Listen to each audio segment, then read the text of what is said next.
Hey everyone, hope all is well. Happy autumn. It's been a while since we've done a video on this channel, and I'm glad to get right back into it.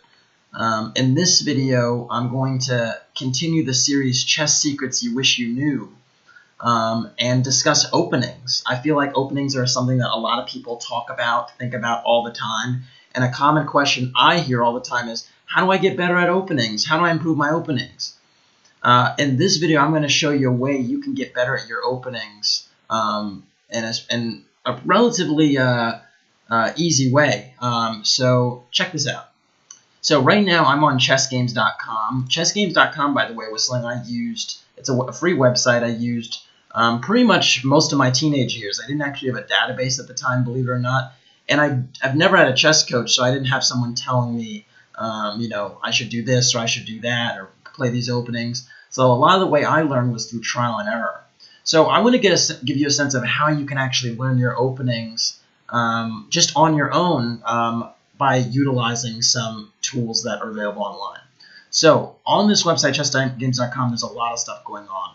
On the left side, there are games from recent tournaments. In the middle, there's a puzzle, a daily puzzle. And on the side, on the right here, you actually have like games that have been recently kibitzed or recently commented upon. And if you scroll down much further, under special features, there's an Openings Explorer.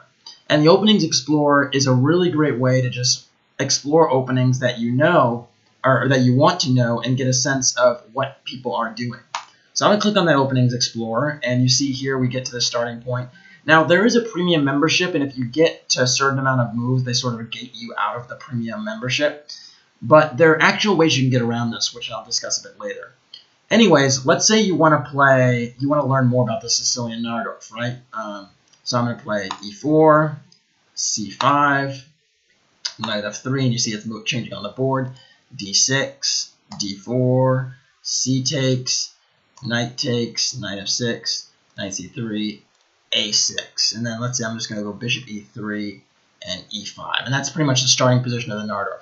Now they show you the three most popular moves in this specific database, and what you can do here below the actual position is you can click search database for this position, and essentially what that enables you to do is look at all these games in the database in the chessgames.com database that feature the Najdorf position.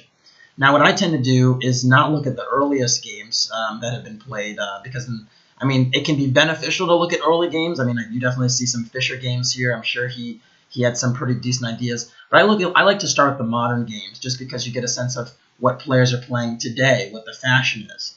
So I'm going to click this arrow here on the right and get all the way down there. And then I start to identify names in the database that I'm familiar with. Now, if you're just starting out with chess, you maybe not be so familiar with who the top players are, and that's fine.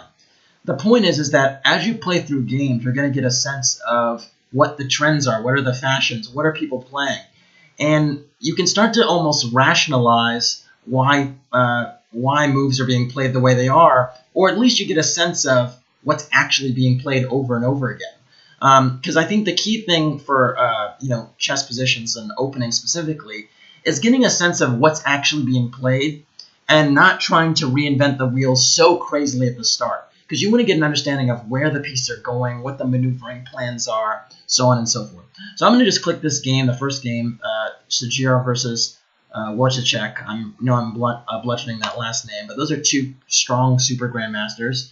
And you can see it's European Individual Chess Championship. It's a very strong tournament. And just play through the moves, honestly. And you can start to see. So e4, I can just hit with my arrow keys, c5, knight f3, d6, d4, c takes, knight f6, knight c3, a6, the starting position that we talked about, bishop e3, e5, knight f3. So knight f3 was played in this game. It's actually quite popular, maybe not the most popular move, but it's a move, and now I start to see, okay, why are they playing knight f3? What's going on here? And so I just play through the game, bishop e7, bishop c4, and I start to think about what the moves are actually doing. So if I look at this position right now, I look and I say, okay, the knight went back to f3, but maybe black has this d6 pawn that's backward and a little bit weak, and the d5 square might be a target for me. Okay, maybe that's something that's happening here.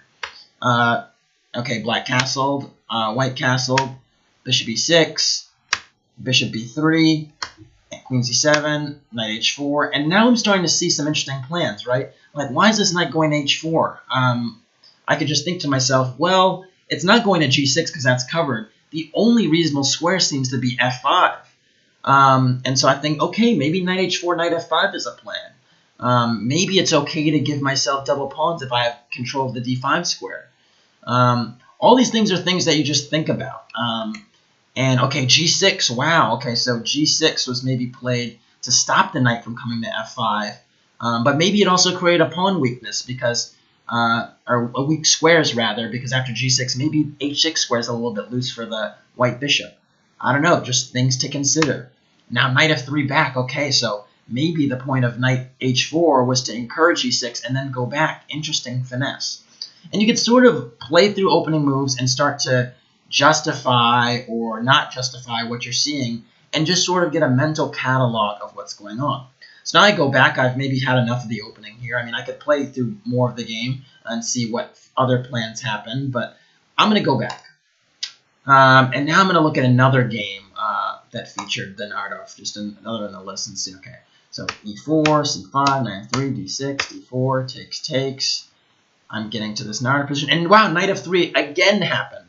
And so note, I just looked at this previous game with knight f3, and now I'm seeing another game with knight f3. And remember, the starting position that we looked up was here after e5. We did not pick any moves after this. So now I'm starting to see a pattern that knight f3 is something that is being played by strong players. And so in the previous game, we saw bishop e7. Now we saw queen c7. So why queen c7? Why bishop e7? What happened there? Well, in the previous game we saw after bishop e7, there was this bishop c4 move. So maybe queen g7 is to stop bishop c4. And indeed, it is to stop bishop c4. I am a little familiar with this position, but you can see that, okay, now the plans just totally changed. Now a4 is a different move, maybe restricting b5, bishop e7, bishop e2. The bishop can't come to c4 anymore, so it goes somewhere else. Castles, h6. Different plan than before. We saw knight h4, knight f5 before. Now knight h4, maybe is it still a move? No, a5. So white chose a different plan, trying to clamp down on the queen side. All right, cool. So I got a whole nother idea. Maybe queen c7 is a move here that's played. Maybe sometimes the bishop goes to e2 instead of c4. Maybe black sometimes plays h6 instead of g6. And maybe the knight h4 plan doesn't work here. All right, moving on. Now I'm going to go to another game in this line. Let's see a game that that black won here. In this one, Daniel Leal is actually, believe he's a grandmaster from Spain. So anyway, so e4, c5. Let's get to that starting position again. Bishop e3, e5. Okay, and now we're seeing knight b3. A different move than we saw with knight f3. A totally different position probably, right? Because these different little nuances in the opening change a lot. So now you see what happens with knight b3. Okay, so bishop e6 was played. Okay. f3, interesting. I suppose to cover the g4 square for so the bishop cannot be harassed with knight g4. Bishop e7, queen d2, castles. And okay, so now I see, okay, the contour of the position is totally different than the previous positions because I'm castling queenside here. White is castling queenside, very different type of game. And the kings are on opposite sides, so normally when that happens, there's massive attacks. And now it's just, yeah, look at that, g4, b5. It looks like there's a race. And it's like, who's going to win? Who's going to win this race? I'm not so sure who's going to win this race. Well, I am sure because we can see actually above the black king, there's a 0-1, which means that black won the game.